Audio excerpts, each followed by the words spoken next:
ایک بیٹی ماں کو کہہ رہی تھی بھوک نہیں، اور ماں کے آنسو ایسے گر رہے تھے. بیٹی ماں سے کہہ رہی تھی بھوک نہیں، اور ایسے اس کے آنسو گر رہے تھے. میرے نبی سے پوچھا گیا یا رسول اللہ قیامت کب آئے گی؟ آپ نے کہا اللہ کو پتہ. کا کوئی نشانی بتا دیں؟ کہ جب ماں کو ذلیل کیا جائے گا آ جائے گی. میرے نبی نے چونکہ ماں کو دیکھا ہے ابا کو دیکھا نہیں، اور 6 سال کا زمانہ گزرا ہے. 6 دن کے بعد آنسو ختم ہو جاتے ہیں، چاہے ماں مرے چاہے باپ مرے. ہفتے بعد کبھی کبھی رونا آتا ہے، 2 ہفتے بعد رونا بھی چاہو تو رونا ختم ہو جاتا ہے. 6 برس کی عمر میں ابوا کے جنگل کالے پہاڑوں میں میرے نبی کی ماں کو اللہ نے اٹھایا، اور 57 سال کے بعد میرے نبی حج کے لیے نکلے مدینہ سے. 12,000 کا قافلہ چلتے چلتے چلتے ابوا میں کچھ 70,000 ہو چکا ہے، اور آپ اپنی اونٹنی پہ سفر پر ہیں، راستے پر ہیں. آگے ابوا کا چھوٹا سا گاؤں ہے جہاں سارے قافلے نے ٹھہرنا ہے. آپ نے اپنی اونٹنی کو یوں موڑ دیا پہاڑوں میں. قریب کے لوگوں کو پتہ ہے کہاں جا رہے ہیں، باقی تو سب نیا مجمع ہے. وہ کہہ رہے ہیں کہاں جا رہے ہیں کہاں جا رہے ہیں.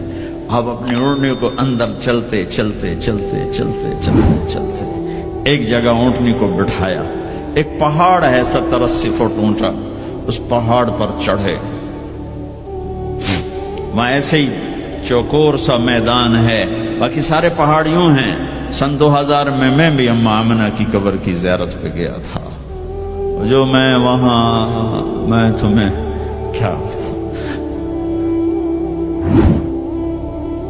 میں یہ واقعہ ہزاروں دفعہ سنا چکا ہوں. ہر دفعہ ہی ایسے رونے بیٹھ جاتا ہوں کہ پھر میں وہاں نہیں کھڑا ہوتا، پھر میں وہاں ابوا پہنچ جاتا ہوں. میں دیکھتا ہوں 6 سال کی عمر میں میرے نبی کو اللہ نے یہاں اتنا بڑا امتحان دیا کہ جنگل میں ماں کو موت دے دی. 25 سال کی عمر میں ماں مر گئی، اچانک مر گئی، کوئی بیماری نہیں کچھ نہیں، جس کو آج ہم ہارٹ اٹیک کہتے ہیں، ہارٹ فیلئر کہتے ہیں. اتنا آخری جملہ کہا کل حی میت و کل جدید بال وقد ولدت طہرا. بولا نہیں جا رہا تھا تو بجھتے بجھتے بھڑکتی شمع نے کہا بیٹا ہر زندہ نے مرنا ہے، ہر جوانی نے ڈھلنا ہے. لگتا ہے تیری ماں کا آخر آ چکا ہے، لیکن میں نے ایک بچہ جنا ہے جو سارے عالم کو پاک کر دے گا. اور شمع خاموش ہوگی. کس طرح انہیں دفن کیا میں وہاں کھڑا یہی سوچتا رہا کہ یہاں قبر بنائی کیسے ہوگی.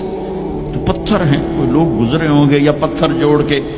جب ایمن نوکرانی ساتھ ہیں، وہ ان کو لے کر نیچے اتری، اونٹنی کے قریب پہنچی تو آپ نے ہاتھ چھڑایا اور پھر بھاگے، پہاڑی پہ چڑھ گئے.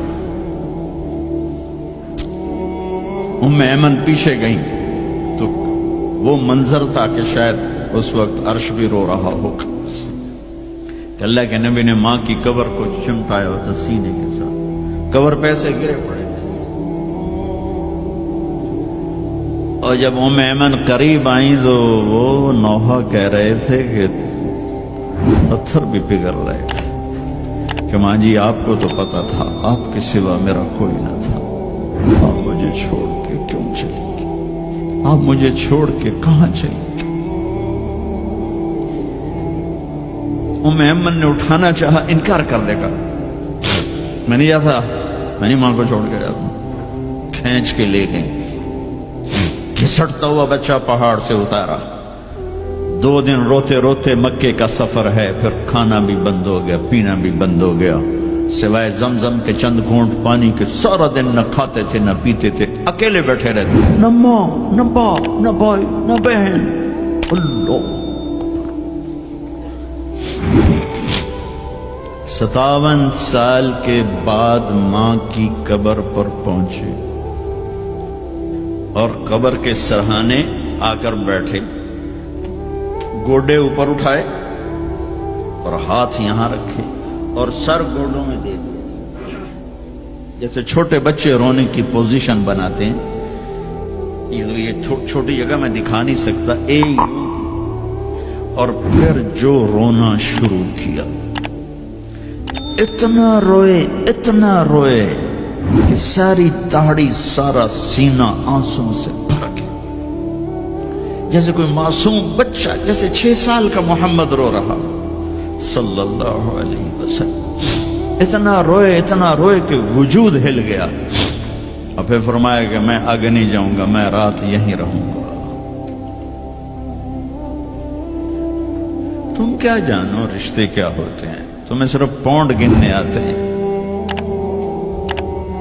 تم سے مراد میں بھی اور سارے بھی، کہ ناراض نہ ہو جاؤ، ساری امت کا یہی حال۔